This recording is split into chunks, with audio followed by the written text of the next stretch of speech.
My name is David Reich-Hale. I graduated from Southern Connecticut State University in 1994 with a BA in journalism and a minor in political science. Originally, I wasn't sure whether I wanted to do radio. Did I want to be in newspapers? I knew I wanted to write.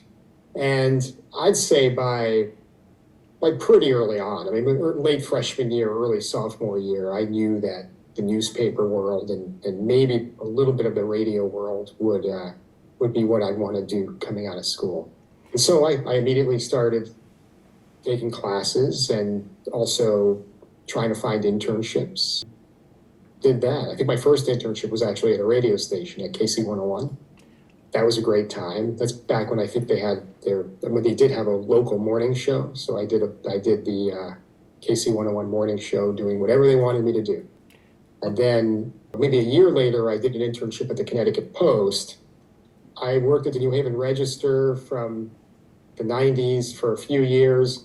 I was in Washington, D.C. for a little while. And when I was living in D.C., I did some freelance work for a paper in Maryland. Then I worked on Wall Street in New York as a reporter. And then I went out to Long Island and I worked for Newsday. So no, I was in media for like 27 years. Yeah, I thought I really did have a love for broadcast media. Just my career didn't take me in that direction as time went on. My exact title is I'm a senior advisor for thought leadership at Northwell Health. I'm in charge of a lot of the, let's say any of our executives are having speaking engagements. I help them with what we think the audience wants to hear, what the media might want to hear. And I also help them with opinion pieces. So I'm doing a lot of the same skill sets, but now I'm doing it from the side of supporting executives and supporting causes that are important to the health system, in this case, Northwell. But I would say that on campus, it was working at the paper and then going upstairs to the radio station and then just hanging out with everybody and having a common cause of everybody you were with cared about what you were doing.